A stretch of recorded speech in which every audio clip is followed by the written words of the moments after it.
Hello and welcome everyone. I'm Ari Lax, and tonight I've got the deck that's kind of been my jam in Modern lately, and that's Ad Nauseam. So the reason I've liked it lately is I've really enjoyed playing leagues with it. It's kind of just like a really nice league deck. I think I've done, I don't know how many I've done, a couple, not like a ton in the middle of Pro Tour testing, but it's really nice because I've enjoyed the fact that the leagues end pretty quickly with it. Um, you win or lose pretty quickly, and there's a lot of matchups that are really easy, but you lose just enough that you remember the deck's not untouchable, which I've always said every time I've played this deck. It has a very specific flaw, which is if your opponent casts Thoughtseize and takes Ad Nauseam, you're dead. Um, that said, the list, I want to say since I've played it since then, but since I first started saying that, the list has adapted a bit. The big adaptation was Spoils of the Vault. Um, that card is nice. That card really lets you get bailed out of situations where one of your key cards disappears. Um, and then adding to the selection suite is Opt, which I thought when I was looking at this deck and kind of rebuild some stuff would take a bit more of a front seat and things. But as I was trying to rebuild the deck to fit in some ops, I'm not so sure that's the case anymore. Um, or not that case in general. So let's kind of talk it through. So I originally was trying to add Opt to the deck, but Spoils is so good in this deck that focuses on hitting its single four of, that you run into this issue where there's only so many cards that you can trim out of the deck in order to make room for Opt without really reducing the odds of you spoilsing for like a key card and going off. Like, um, you often want to spoils for a pack negation, so cutting one of those is kind of off the table because having two means that you're probably just going to die to spoils. Um, you can't really cut Angel's Grace because you want to spoils for it. Unlife is a potential cut, a shaving one of them, but I feel uncomfortable with that because Unlife is such a good cast against a lot of decks, specifically Burn and stuff. You can't cut Spirit Guides because they're a key part of your combo. You can't cut one of your two win conditions with spoils. Um, So going through stuff, and one thing worth noting is that Slight is better than Opt in this deck because when you Slight on one, you see both cards and have the option to select Lotus Bloom if it's one of the two cards.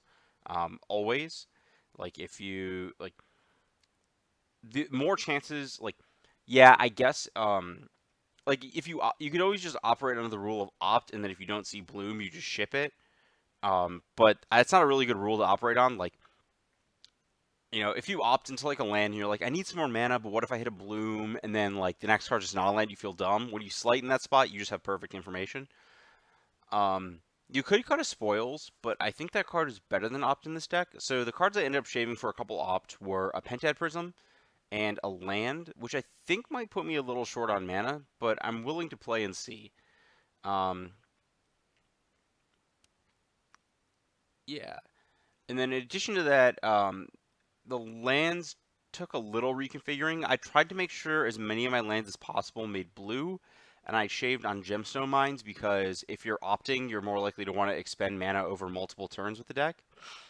It is worth noting that Ops Scry lines up with a lot of the plan of this deck where like with no fetches and no search, you're putting cards on the bottom so like you have more information about what the top parts of your deck are. The slight increments of odds of hitting your add-ons are pretty important. So that's pretty good.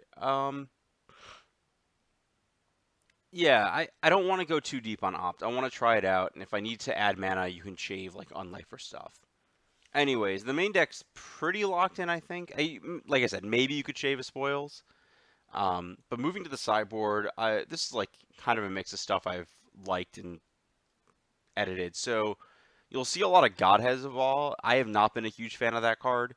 Um, I don't really know what you're trying to accomplish. Like, I get what it's trying to do, where it's like, oh, all your stupid old draws, your X1s, or your Death Shadow just dies on the spot. But like, I don't buy it. I don't buy that playing a 5-mana 4/4 flying is good enough to win me the game. A lot of the time, or that people won't prepare for me having some big threat post board, especially because God is so stock. There's still a Grave Titan because having an alternate win condition is really good, and that card is just absurd when it resolves. Like, you cast Grave Titan, even if your opponent has an answer, oftentimes it's really, like, they have to do a lot of work to kill specifically Grave Titan because it gets around Dismember.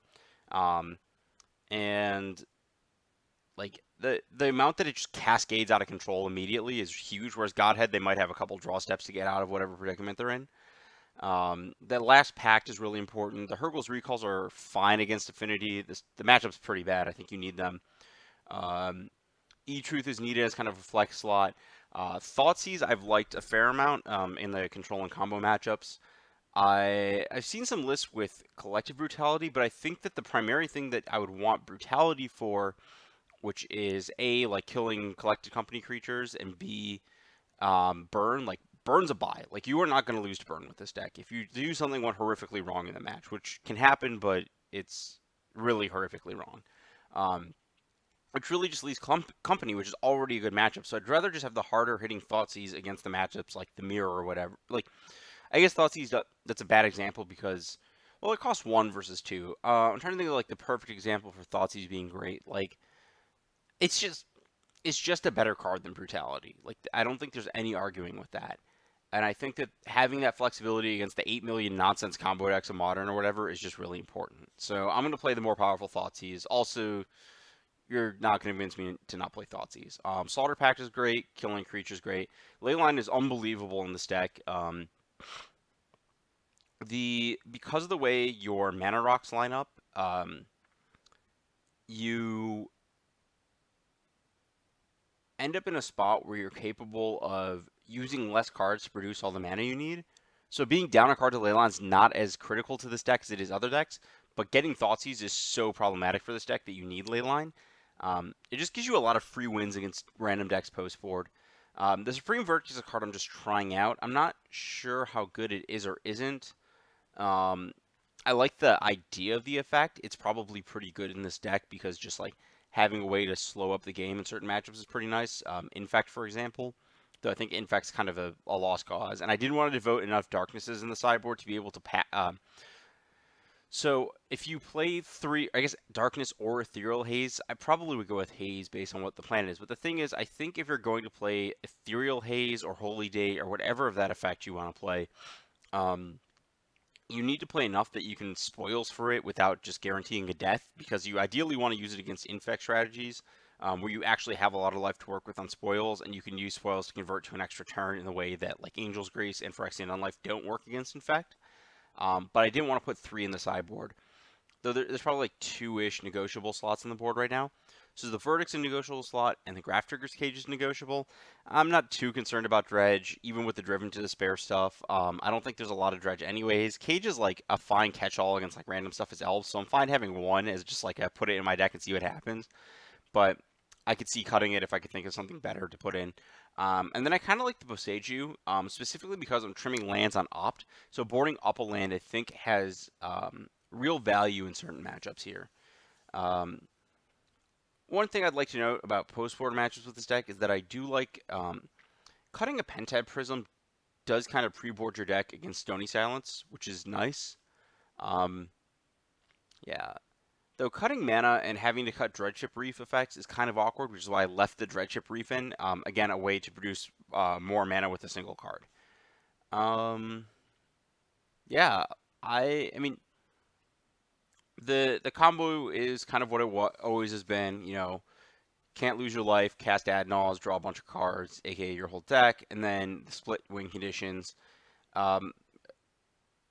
It's worth noting I like the split wing con, so I don't have to waste a sideboard slot on Lab Maniac. Though this is a deck where, you know, the way this deck's configured, I do have the extra sideboard slot, so I could spew it on Maniac and have a slightly more consistent game 1 kill. But I haven't really had too many issues going off with this, even exiling my Lightning Storms. I honestly kill with Maniac on Magic Online more often than Storm because it's just too much of a pain to cast this card. It's a lot of clicks. Anyways, I kind of want to see how Opt performs. If it's bad, if it's too much of a pressure on the mana, I'm fine cutting it because I think Spoils is a better card, as I said in my article this last week. But I think it's worth a try. You know, all this talk of mana makes me really think I should trim an Unlife. Yeah, we're gonna fix that real fast. We're gonna go Unlife to the sideboard for the matchup, so it's perfect. Grafdigger's Cage sucks. It's out. And I had cut So on the note with Opt, I made sure more of my lands can produce blue, so I cut a plains. There's basic plains in the deck usually for a Seachrome Coast. I think I'm going to add a second island to the deck. Come on. The basis for that is I think I kind of want a second Ghost Quarter target, but I'm not 100% sure on that. I don't want a Hallowed Fountain. I don't like the idea of paying life. I don't want another Temple because I don't want to have another ETB tapped land.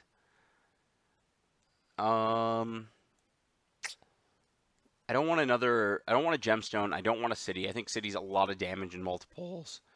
I don't want a Gemstone because, again, with Ops, I'm going to be using my mana multiple times. I have enough fast lands. I might have one too many right now, honestly. Yeah, let's give this a try with the last Unlife in the sideboard.